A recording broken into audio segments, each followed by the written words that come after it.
Gadewch i ni weddio. Diolch i ni, Dio Dduw, am y fraint eto cael dod ger dy fron. Ac i ni yn cyflwyno'n hamser i ti eto, yn gofyn i ti i bresynoli dy hun, i ni i brofi dy agosatrwydd, dy bresenoldeb yn ein plith mewn ffordd, dydyn ni ddim wedi brofi o'r blaen. Maddau ni o Dduw na dydyn ni'n ceisio dy wyneb di fel ag y dylsyn, na dydyn ni yn galw arna ti ac yn pledio ath ydi i ddod lawr i'n plith, yn erth yr ysbryd glân. Tyrd o Dduw, mae'r dyddiau yn galw allan am ymweliad o ddifri. Bendithia ein haddoliad nawr, helpa ni yn ein gwendid, arwain ni, helpa ni ddyrchafu dy enw di gorywch pob enw arall. Tyrd ein plith, i ni'n gofyn hyn ôl trwy enw ac heiddiant ein harglwydd Iesu Grist. Amen. Dewch ni ddarllen o'r efengil yn ôl Marc, y 10fed benod, ac yn dechrau yn adnod 17. Marc, penod 10, adnod 17. Ac wedi iddo fyned allan i'r ffordd, rhedodd un ato a gostyngodd iddo, ac ofynodd iddo o athro da, beth a Wnaf fel yr etifeddwy fywyd trygwyddol. A'r Iesu a ddywedodd wrtho, paham y gelwi fi yn dda, nid oes neb da ond un sef Duw. Ti a wyddos dy gorchmynion na odineba, na ladd, na ladrata, na cham dystiolaetha, na cham golleda, anrhydedda dy dad ath fam. Yn te atebodd ac y ddywedodd wrtho, athro, yr rhai hyn i gyd ag edwais o'm hieinctid. A'r Iesu gan edrych arno, a'i hoffodd ac y ddywedodd wrtho, un peth sydd ddiffygiol i ti, dos, gwerth yr hyn oll sydd gennyt a dyro i'r tlodion, a thi ag ei drysor yn y nef, a thyred a chymer i fyny y groes a dilyn fi. Ac fe a bryddhaodd wrth yr ymadrodd ac aeth ymaith yn athrist, canis yr oedd ganddo feddiannau lawer. Mae'r Iesu edrychodd o'i amgylch ac y ddywedodd wrth ei ddisgyblion, mor anodd yr rhai y mae golyd ganddynt i deyrnas Dduw. A'r disgyblion a frawch asant wrth ei eiriau ef, ond yr Iesu atebodd drachem ac y ddywedodd wrthynt, o blant, mor anodd yw i'r rhai sydd a'u hymddiried yn ei golyd y fyned i deyrnas Dduw. Mae'n haws i gamel fynd trwy grau'r nodwydd nag i olidog fyned i mewn i deyrnas Dduw. A hwy a synasant yn ddirfawr gan ddywedyd wrthynt ei hunain, a phwy a all fod yn gadwedig. A'r Iesu wedi edrych arnynt a ddywedodd, gyda dynion amhosibl yw, ac nid gyda Duw, canis pob peth sydd bosibl gyda Duw. A bydde bendith Duw ar iair sanctaidd ef. Nawr, gyda'ch ni droi at yr rhan honno'r ysgrythyr, y 10fed benod o Marc, a fel testyn adnod 17, ac wedi iddo fyned allan i'r ffordd, rhedodd un ato a gostyngodd iddo ac ofynodd iddo o athro da, beth a Wnaf fel yr etifeddwyf fywyd tragwyddol. Nawr pan gofynnu'r cwestiwn, mor bwysig yw y modd y mae'r cwestiwn yn cael ei ofyn. Hynny yw, yn y tôn o'r llais. I chi gallu dweud pwysigrwydd cwestiwn yn aml iawn o'r cyd-destun, o'r tôn sydd yn y llais, o'r wyneb, yr amgylchiadau, yr ymholiad. Mae yna bob math o bethau. Cymaint o sefyllfaoedd gwahanol yn dylanwadu ar y modd y ceir yr ateb. Ni'n gallu'r gofyn unrhyw gwestiwn ac falle ceir amryw o atebion yn ddibynnol ar y ffordd y gofynnir. Hynny yw, chi gallu gweld hyn yn aml gyda plant. Pan bod plentyn yn ymholi ar daith, unrhyw un sydd wedi teithio gyda rhai bach, yn sicr yn gallu tystio i hyn, ydyn ni bron yno, ydyn ni wedi cyrraedd eto, pa mor hir fydd y daith yma'n para. Neu, os ych chi'n gofyn i rywun i wneud rhywbeth, rhyw blentyn i wneud rhywbeth, falle mae'n dweud, pam sy'n rhaid fi wneud hynny? Ond efallai rhyw ddwrnod fod yna blentyn yn dod i fyny ato chi, a chi'n gallu dweud yn syth, yn y ffordd maen nhw'n dod lan ato chi, yn y llais, yn y ffordd mae'r wyneb yn ymddangos ger eich bron chi, bod yna ddifrifoldeb yn y cwestiwn. Mae yna gwestiwn pwysig ganddyn nhw i ofyn. Ac felly, mae yna mateb ni chydig bach o wahanol i pan ni'n yn y car a falle newydd ddechrau'r daith yma 5 awr ar ôl. Falle tro yma ni'n fodlon rhoi fwy o sylw i'r ateb a chanolbwyntio fwy. Gai ofyn cwestiwn, a oes yna un sydd yn gwrando, sydd wedi dod at y man, lle gofynnir y cwestiwn bwysicaf o. Does dim un cwestiwn fwy pwysig na'r cwestiwn sydd o'n blaen ni heddi. Beth a Wnaf fel yr etifeddwyf fywyd tragwyddol? Ydych chi wedi gofyn y cwestiwn hynny erioed? os ych chi'n gristio, mi fyddwch chi wedi gofyn ei rywsyd yn gilydd, p'un ai yn eich meddwl, yn eich calon, neu wedi ynganu fe yn allanol i bobl i chlywed. Neu ydych chi gallu tystio weld hwnna, erioed wedi dod ar fy nghalon i. Dwi erioed wedi gofyn y cwestiwn yna. Oes na rhywun nawr efallai sydd yn ymholi fel hyn? Ond dyma beth sy'n mor bwysig. Chi sydd yn gwrando ac efallai'n dweud bod chi wedi holi'r cwestiwn yma.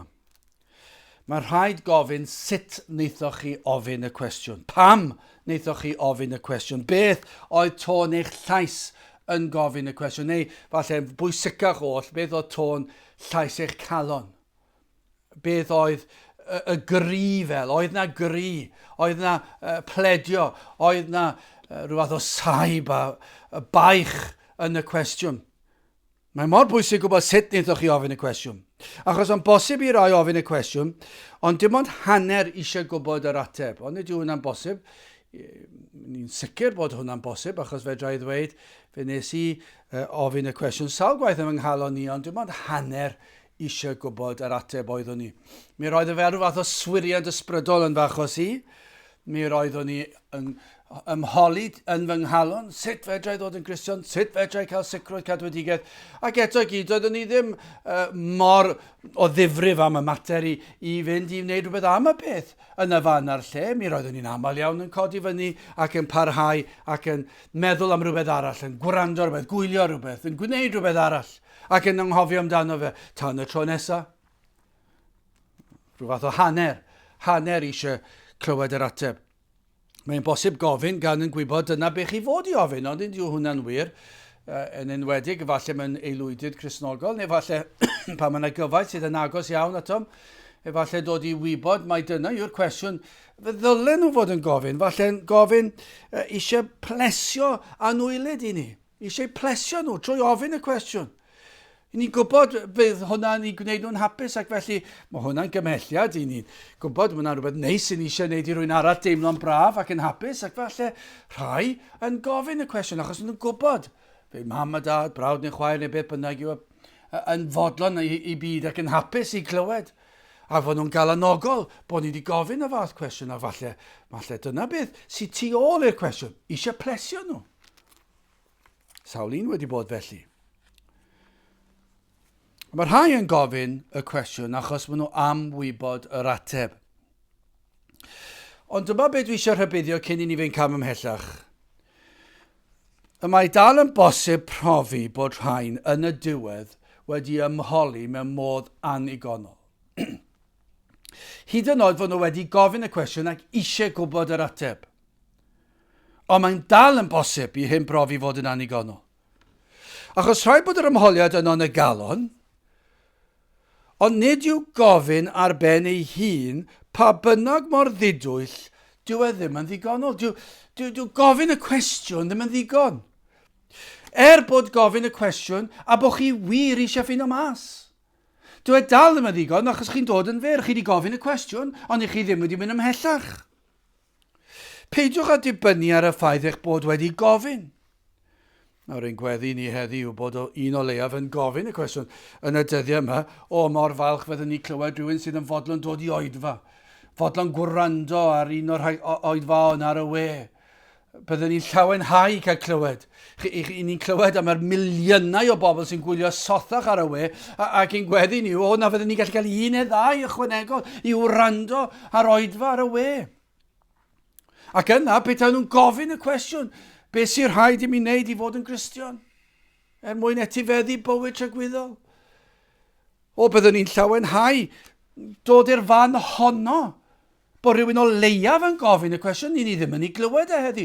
Pryn yw'r bobl sydd yn ymholi, pryn yw'r bobl sydd eisiau gwybod. Ac felly, i ni yn gweddio o leiaf am hwnna, wrth gwrs ni eisiau mynd yr holl ffordd. Am ddyddiau, lle bydd nifer o ymholiadau. Mae'n anodd dychmygu yn dwi. Mae mor anodd dychmygu. Diwrnod pan fydd na bobl yn tyrru ac yn ymholi ac yn ceisio. Wel, cyn i ni fynd ymhellach, mae yna gyngor yn yr ysgrythyr, Lyc 14:28. I'r rhai sydd yn ymholi. Canis pwy ohonoch chwi a'i fryd ar adeiladu tŵr nid eistedd yn gyntaf a bwrw'r drail, a oes ganddo a'i gorffenno. Dyna i chi gyngor. Wrth adeiladu tŵr, sicrhau bod digon arian gyda chi i'w gwblhau. Yn yr un ffordd o ran ymholi. A yw'r ymholiad yn fodlon beth bynnag y gost. Wel, gadewch i ni symud ymlaen. Yn gyntaf, hoffwn ni edrych ar ymholwr yma. Yn ail, y gost. Ac yn drydydd, y canlyniad. Wel, yr ymholwr, adnod 17 eto. Ac wedi iddo fyned allan i'r ffordd, rhedodd un ato, ac ostyngodd iddo, ac ofynodd iddo, o athro da.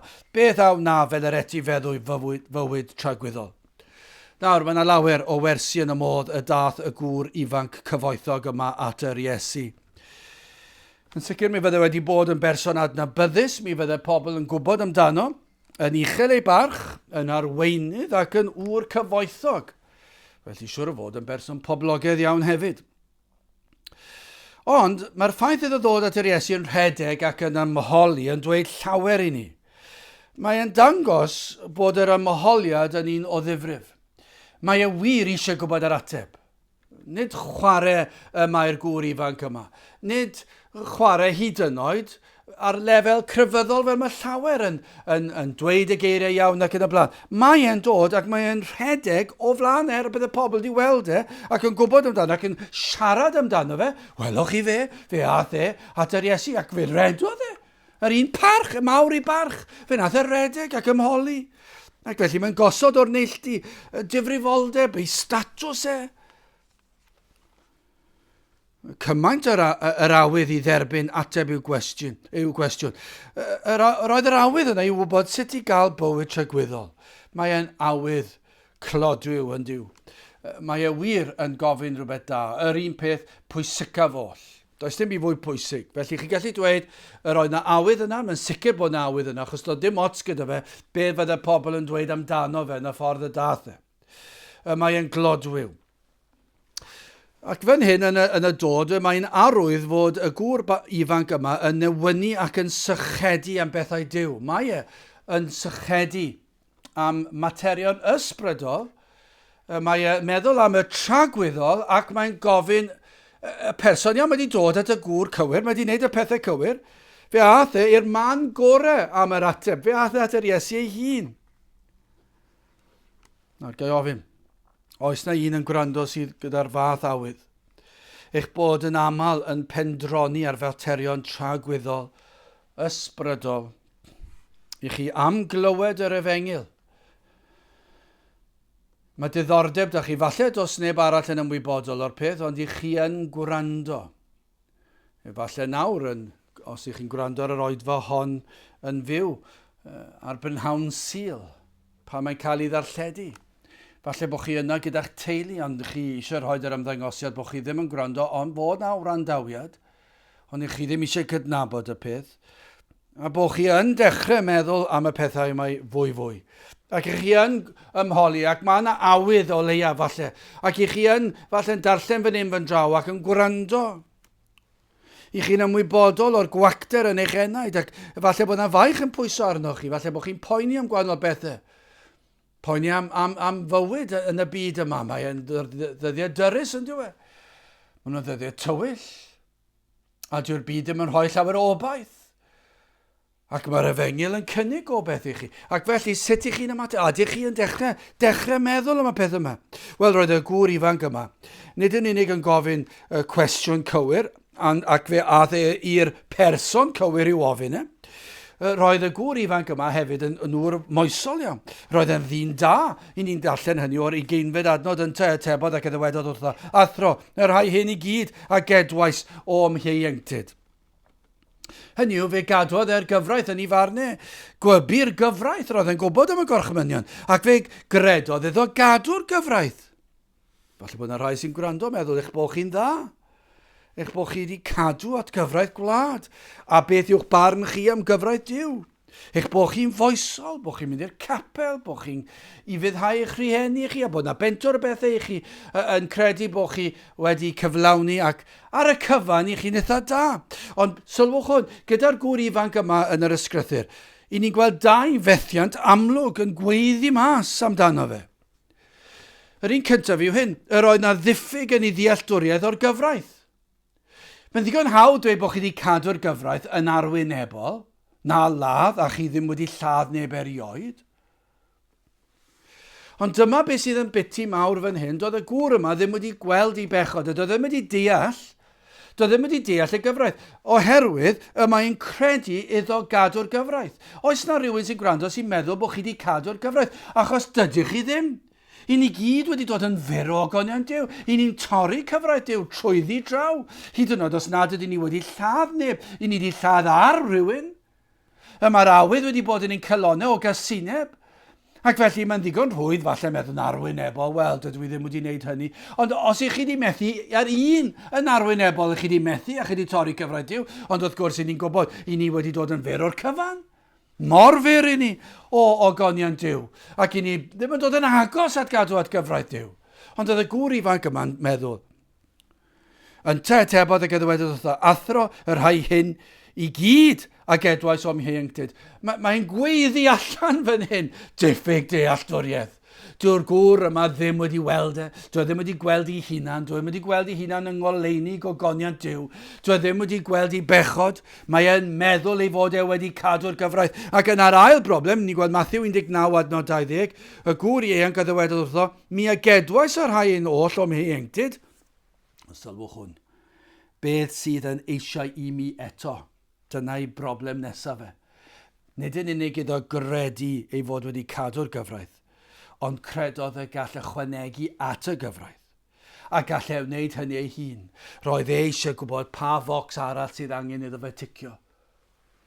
Ond nid oes na beryg fod ein crefydd ni yn gyfraith o focsys wedi ticio. Dwi'n wneud hyn, dwi wedi gwneud y llall, dwi'n mynd fan hyn, dwi'n mynd fan draw, dwi ddim yn mynd fan hyn, dwi ddim yn mynd fan draw. Ac yna mae yna gyfres o bethau ni'n gallu bod yn brysur yn y byd crefyddol. Ac eto gyd bocsys yw'r rhain sy'n cael ei ticio, a dyma beth oedd hwn yn meddwl. Roedd e'n meddwl bod yna rhywbeth arall gall ei wneud. Doedd e ddim wedi gweld ei angen. Gwybu bod ei fod angen rhywbeth, mae hwnna'n wir, ond ni welodd na deallodd beth. Achos beth i ni'n gallu dweud, doedd e ddim wedi gweld ei bechod. Ni welodd ei hun yng ngolwg Duw cyfiawn a sanctaidd. Neu ofyn, ydych chi wedi dod at yr Iesu yn rhedeg yn awyddus i gael ateb? Wel, os felly, byddwch yn ofalus mae'n beth pwysig eich bod chi wedi dod yn holi, achos ni methu mynd yn bellach heb hynny, ond oedwch am eiliad a gofyn sut deithoch chi? Sut neithoch chi ymholi? A yw yn faich ar eich enaid? A yw yn perich bod chi'n llwythog ac yn flinderog, fel mae Pant y Celyn yn dweud, euogrwydd fel mynyddoedd byd, ac chi'n dweud sut fedrau gwared ar baich yma, sut fedrau gael heddwch a Duw, a sicrwydd cadwedigaeth. Ai felly chi wedi dod? Ydych chi wedi dod yn waglaw yn confesu eich diffyg a'ch gwendid chi? Neu ydych chi'n dweud, wel dwi wedi cadw'r gyfraith, dyma sut dath hwn, fe ddath e, dwi wedi cadw'r gyfraith, beth arall sy'n rhaid fi wneud? Ac ai ofyn, oes awydd ynoch i gael yr ateb o Dduw, nid yr ateb i chi am ei glywed. Achos dyna yw'r broblem. Roedd hwn yn gofyn y cwestiwn, ond oedd e'n gobeithio y byddai'n ateb yn dod, a bydde yn ei siwtio fe. Ond dyna'r peryg, ydych chi yn gofyn ac yn ymholi, a baich ar eich enaid, ac yn fodlon clywed beth sydd gan yr Iesu i ddweud. Wel, gadewch i ni symud ymlaen. Yn ail y gost. I ni'n gweld y ffordd yma Iesu Grist yn dangos tosteri tuag at y gŵr ifanc ym adnod 21 ar Iesu gan edrych arno a'i hoffodd. Ac y ddywedodd wrtho, un peth sydd ddifygol i ti, dos, gwerth yr hyn oll sydd gennyt, a dyro i'r tlodion, a thi ag ei drysor yn y nef, a thyred, a chymer i fyny y groes, a dilyn fi. Nawr, sylwch hwn, yr hoffodd yr Iesu y gŵr yma, ni ostyngodd y safon iddo. Mae'r Iesu'n hoffi'r gŵr yma, ond dyw e ddim yn gostwng y safon. O, dyna i chi rybydd, dyna i chi rybydd. Dyna chi rybys i'r rhai sydd yn gredinwyr sydd yn gwrando gydag anwylid sydd yn bell o bethau Duw. Neu falle anwylid sydd ymhethau Duw. Dyma'r peryg. Bo chi wedi gosod y safon yn isel iawn i'ch anwylid. Achos dyma'r peryg a dyma beth sydd wedi digwydd. Dyma beth ni wedi tystio dros y degawdau diwetha. Yw hyn. Yw falle rhieni yn fodlon ar broffes cyfleus plentyn. Achos be maen nhw eisiau yw, dweud dy fod hi'n credu, ys dim ots beth ti'n neud na ble ti'n mynd. Achos be ni'n gweld yw cenhedlaeth o rai ifanc sydd yn proffesu ac eto i gyd, maen nhw yn y byd yn llwyr, yn gwbl gyffyrddus yn y byd. Allech chi ffeindio nhw ar nos Wener a nos Sadwrn yng nghanol pethau'r byd a ddim yn teimlo bod dim byd o'i le, yn gwisgo fel nhw, yn gwrando ar yr un geiriau anfoesol yn y caneuon y byd, yn yfed yr un pethau ac yn ymateb yn yr un ffordd ar ôl gor-yfed. A chi'n gweld maen nhw'n gyffyrddus iawn. Ac yn ar y sil, falle bydden nhw ddim yn y bore, falle yn yr hwyr, falle ddim. A falle mynd ar ei gwyliau, ac falle ddim yn mynd i gapau, ddim yn meddwl am cadw'r sil ar ei gwyliau. Ac chi'n gweld y safon yma. Ond falle bod y teulu'n teimlo, wel, mae wedi gwneud proffes, a mae'n dod, ac mae'n aelod, a mae'n dweud i fod yn Gristion. Byddwch ofalus nad ydych chi'n gostwng y safon, dim ond mwyn cael proffes. Mae yna beryg mewn bodloni ar broffes. Ni ddylid gostwng unrhyw beth, unrhyw safon, pan mae materion tragweddol yr enaid yn y fantol. Gwybu yr Iesu ble oedd calon y gŵr ifanc yma, a gwybu'r Iesu beth oedd trysor y gŵr ifanc yma. Nid yw'r Iesu'n dweud yma, mae trwy gweithredoedd oedd cael bywyd tragweddol. Hynny yw gwerthod y eiddo, rhof e'r tlawd, dyna weithred mae unrhyw un yn gallu gwneud, fel unrhyw un gwerthu eiddo roed e'r tlawd, ac yna meddwl, os yw hwnna'n cael ei wneud, fyddai'n cael bywyd tragweddol. Gweithredoedd yw hynny, ac felly ni'n gwybod o'r ysgrythyr, nid dyna alygur fan hyn, a trwy'r darn yma, yn amlwg, mae'n gweiddi mas, nid dyna mae hwnna'n ei olygu. Dwi ddim yn golygu gwerthod eiddo, rhof e'r tlawd, ac yna gei cadwedigaeth. Nid trwy weithredoedd fel nad yn frosti'r neb. Y broblem yma oedd ymddirieddaeth y gŵr ifanc yn ei eiddo a'i drysor. Adnod 24. A'r disgyblion a frawch chasant wrth ei eiriau ef. Ond yr Iesu atebodd drychefn ac yddywedodd wrthynt, blant, mor anodd yw i'r rhai sydd a'u hymddiried yn ei golyd, fyned i deyrnas Dduw. Y rhai sydd yn ymddiried mewn rhywbeth yn ei cyfoeth nhw. Anodd yw i'r rheini, maen nhw wedi gwneud Duw o'i cyfoeth nhw. O'i harian nhw, dyna i trysor nhw. Mor bwysig yw'r egwyddor yn Marc 8 benod adnod 34, ac wedi iddo alw ato dyrfa gyda'i ddisgyblion, neu fe ddwedodd wrthynt, y neb a fynodd yfod ar fy ôl i ymwaded ag ef ei hun, a chyfoded ei groes a dilyned fi. Ond nid dyna'r rhybydd, ond nid dyna bydd ddylid pregethu. Drwy'r amser, ffordd i achawdwriaeth, Iesu Grist a'i groes, fe yw'r unig ffordd, ond hefyd y pwysigrwydd yma i gyfri'r gost, i gario'r groes. Y fath afael oedd gan eiddo y gŵr yma ar ei enaid. Roedd y gŵr ifanc yma wedi ei ddal a chrafangau ei gyfoeth.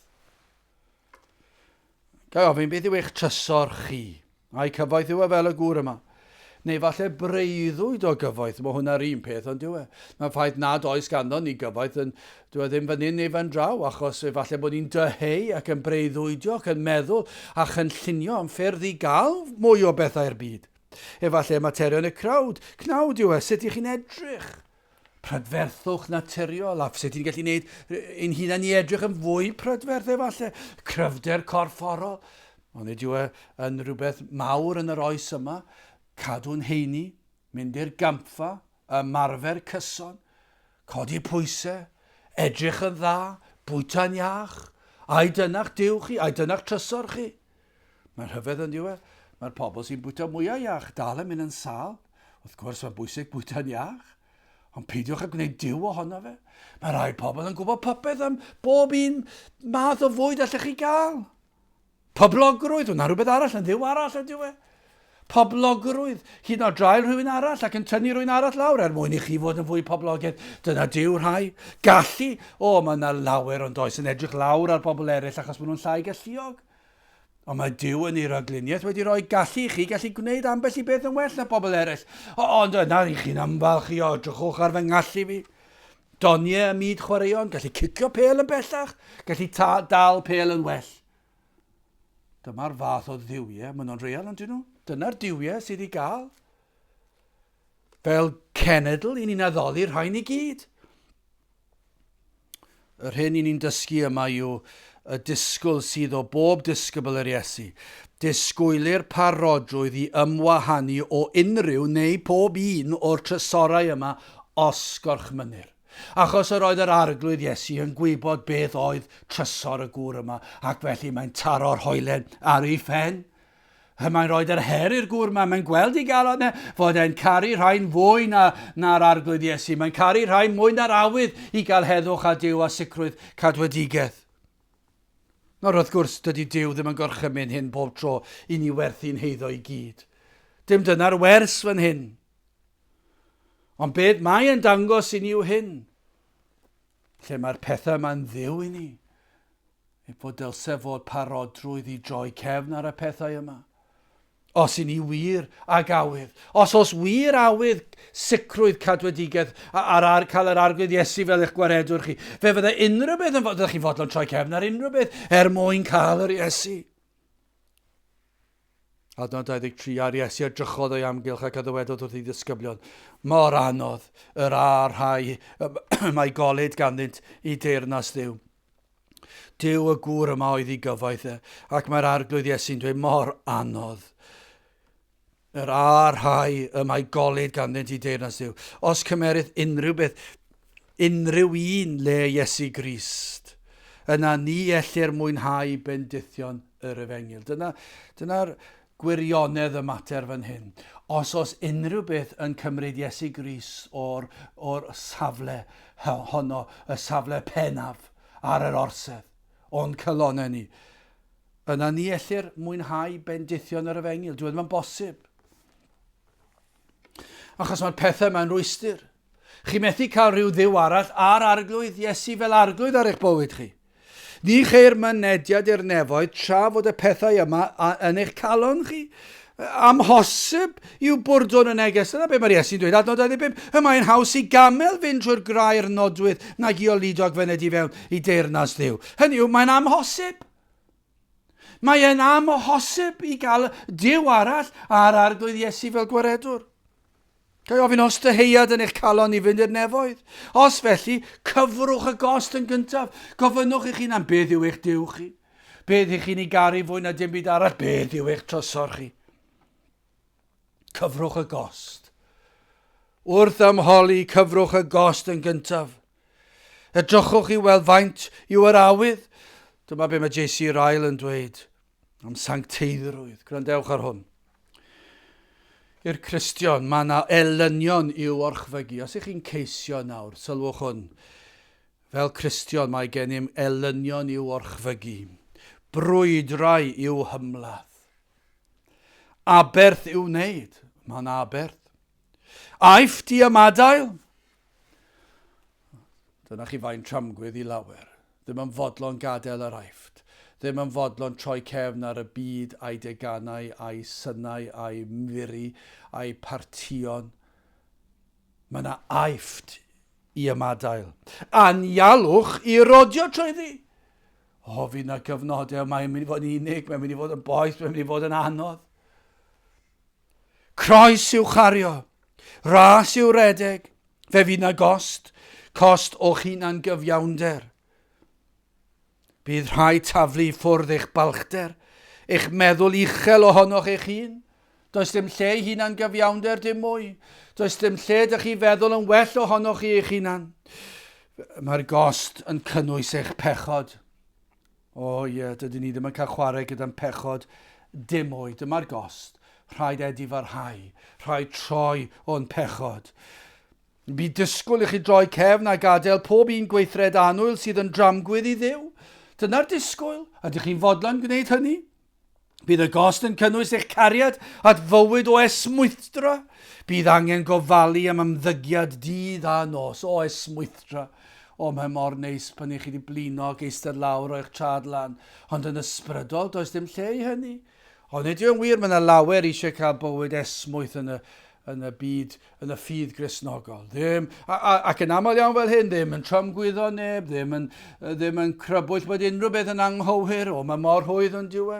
Garedig i pawb, a mae'r rhain yn swndio mor llawn gras a chariad a phopeth, ac eto i bydd yn sefyll lan dros gyfiawnder, bydd yn sefyll dros y gwir, ddim yn fodlon cefnogi'r sawl sydd yn cyhoeddi gair Duw, ac eto gyd proffes ganddyn nhw, ac bywyd esmwyth. Swiriant ysbrydol ei bod nhw wedi gwneud proffes ac eto gyd yng nghanol yn gyffyrddus yng nghanol y byd a'i bethau hefyd. A neb yn pwynt o bus atwch chi. O, dyma be mae'n dweud o'n i fan hyn, dyma be mae JC Ryle a be mae'r ysgrythyr yn dweud. Fe fydd yn gost yn cynnwys eich cariad at fywyd o esmwythra. Bydd angen gofalu am ymddygiad dydd a nos, ym mhob sefyllfa, adre, yn y gwaith. Bydd rhaid ni fod yn ofalus. Beth i ni'n neud? Sut i ni'n neud e? Ein dewisiadau ni, ble ni'n mynd, popeth, ar ein gwyliau, yn ein gwaith, yn ein cartref. Lle does neb yn ein gweld ni, mae'n mynd i gostio. Fe fydd yn costio ffafriaeth y byd. O, mae hwnna'n anodd i lawer yn diwedd. Ddim yn licio fe pan mae'r byd yn troi yn eich erbyn chi. Pryd mae'r eglwys yn troi yn eich erbyn chi hefyd. Mae'n anodd yn diwedd. Byddwch yn barod cael eich gwawdio. Ydych chi'n fodlon i hynny? Os nad ydych chi wedi dod wir i gredu, wedi ymholi ac wedi dod o hyd i Gris go iawn, yna mae'r peth yma yn eliniaethus i chi. Chi ddim eisiau'r peth yma. Chi ddim eisiau cyfri'r gost yma. Be mae Ryle yn dweud, byddwch yn barod cael eich gwawdio. Cael eich dirmygu. Enllibio. Eich erlyd, eich cysau, eich ystyried yn ffwl, yn eithafwr, yn ffanatig, gan y byd a gan proffeswyr Cristnogol hefyd. O, mae'n rhywbeth mawr yn dweud, yna chi gos, ydych chi'n fodlon cael eich gwawdio, dirmygu, eich casau hyd yn oed. Os unrhyw beth yn gosod yr arglwydd yn ail, yna rhaid i ni edifarhau ohono. Rhaid i ni droi cefn arnynt. Rhaid i ni rhoi y pethau hynny o'r neilltu. Wel, yn olaf y canlyniad yn drydydd. Adnod 22 ac efe, dyma chi adnod drist. A dyma chi adnod i ni wedi weld a tystio yn digwydd o'n blaenau ni dro ar ôl tro. Dros degawdau bellach. A dwi ddim yn newid nawr. I ni'n gweld e nawr. I ni'n gweld rhai pa mae'r ginog yn syrthio i'w le. Falle rhyw bregeth, maen nhw wedi gwrando rhyw bregeth, ac o'r diwedd maen nhw wedi sylweddoli, dwi ddim yn licio'r pregethwr yma. Dwi ddim yn licio'r neges yma. Mae'r ginog wedi syrthio i le, cyn o'n nhw'n clywed rhyw neges gyfarwydd, ond o'r diwedd maen nhw wedi sylweddoli, ac nawr yn feirniadol o'r neges, nawr yn feirniadol o'r pregethwr. Pam? Achos gwrandewch, ac efe a brydd haodd wrth yr ymadrodd, ac aeth ymaith yn athrist, canis yr oedd ganddo feddiannau lawer. O, mor drist yw'r ymateb, mor drist yw'r ymateb cymaint yn ein hoes ni. Dyma ni'n gweld tro ar ôl tro pob, pan mae'r enaid yn dod i weld y gost. Pan yn dod i weld beth yw'r gost? Nawr, fel hyn ymrywio. Gall hyn fod cyn wneud y proffes, neu ar ôl proffes. Pan maen nhw'n sylweddoli beth yw'r neges, be mae'r pregethwr yma'n ei ddweud nawr, gadael fydd yr hanes, dyna beth yw'r hanes, dyna beth yw'r canlyniad. Mae'n ormod. Maen nhw'n mynd i ffwrdd, yn flin, yn drist. Ddim yn licio fe. Na, mae'r rhai wrth gwrs wrth adael, mae'r rhai yn mynd yn llwyr i'r byd. Ac yn dweud na, mae'r gost yn anormod i fi. Dwi ddim eisiau colli mas ar chwaraeon achos bod nhw'n chwarae ar y sil a dwi ddim yn cael chwarae ar y sil a mae'r gost yn ormod ac maen nhw'n mynd i'r byd. Dwi ddim eisiau colli mas ar partion ar nos Wener, felly dwi'n mynd i sefyll gyda nhw. A pan maen nhw'n sylweddoli fod y neges ar y fengil yn dweud, mae eisiau ni ymwahanu o'r byd a pethau i'r byd, maen nhw'n sylweddoli, nid yna math o efengil dwi eisiau, a maen nhw'n gadael ar y fengil yn llwyr ac yn mynd i'r byd ac yn mynd ac yn crwydro am ddegawdau gweddill i bywyd, llawer iawn. Ond mae yna eraill yn aros yn y byd crefyddol.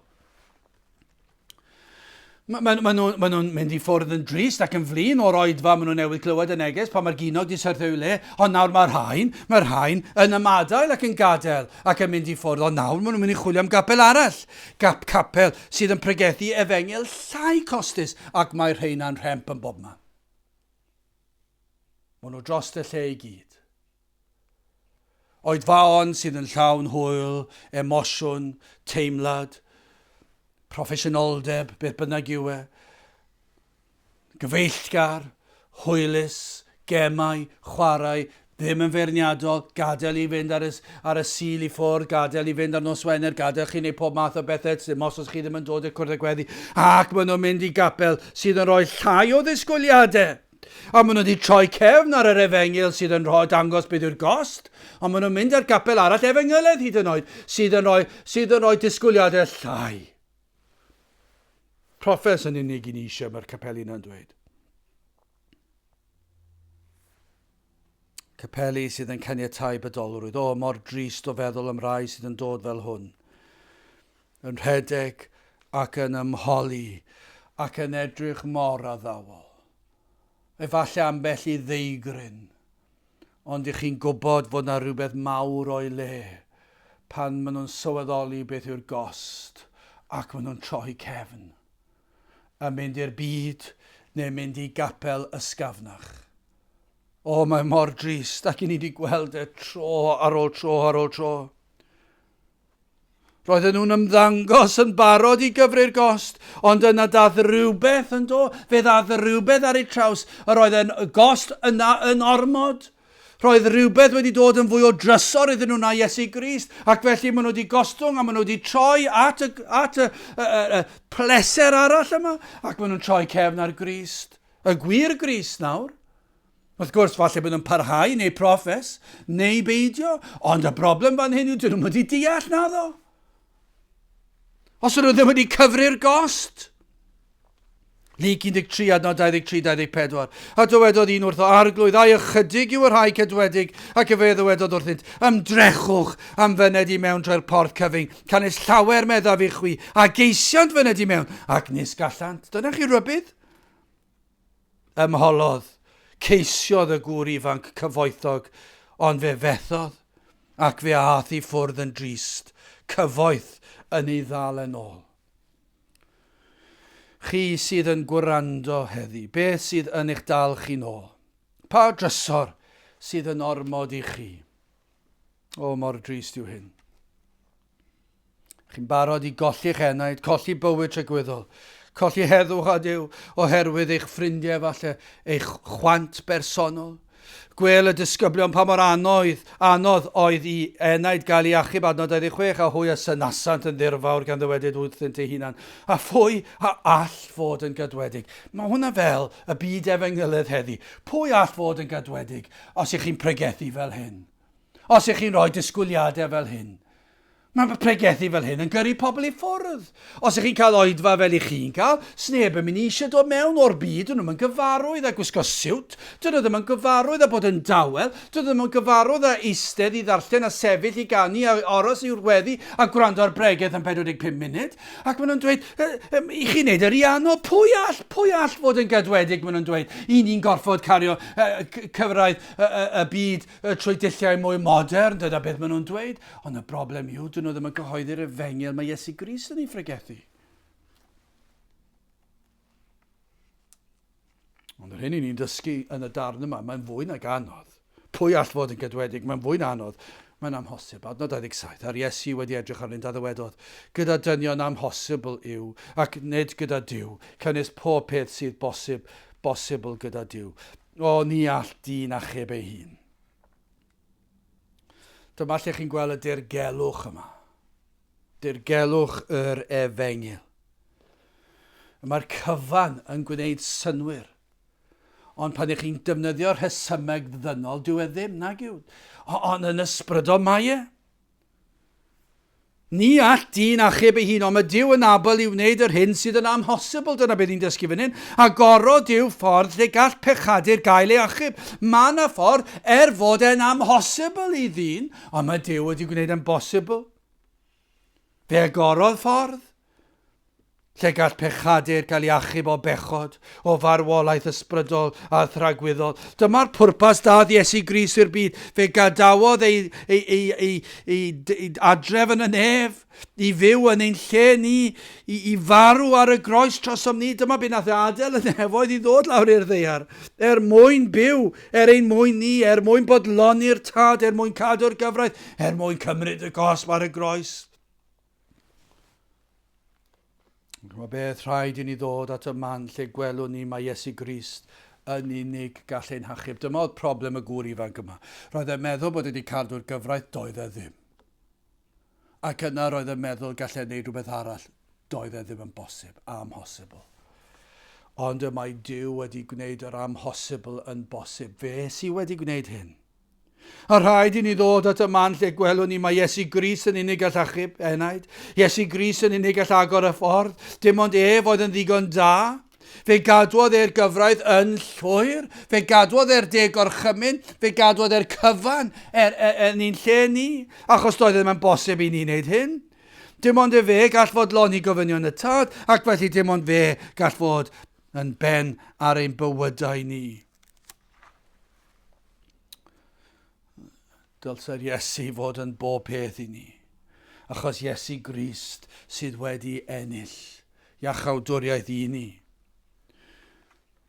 Fe sydd wedi peri trwy fywyd a'i farwolaeth a'i atgyfodiad ei fod wedi talu'r pris yn llwyr. Ei fod wedi tywall ei waed. Mae wedi agor ffynon ni'n golchi ni'n llwyr lan. Fe sydd wedi gwneud y cyfan. Mae Dyw wedi gwneud yr amhosib yn bosib. Petai'r gŵr ifanc wedi sylweddoli, does dim byd gelli di wneud. Dwi ti ddim wedi cadw'r gyfraith, ond mae yna un wedi. Fe ath e'r gŵr iawn. Fe ath e'r lle iawn.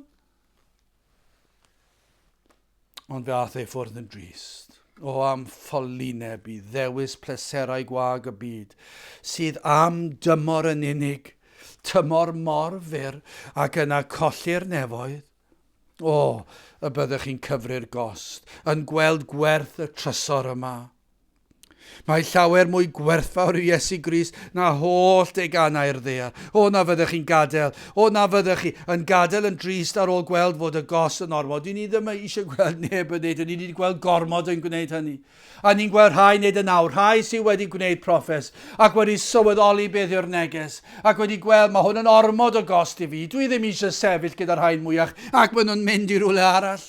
Ni'n gweld o flaen ein trwynen ni, o flaen ein llygen ni, ni'n gweld dro ar ôl dro, mae pobl yn dewis y byd.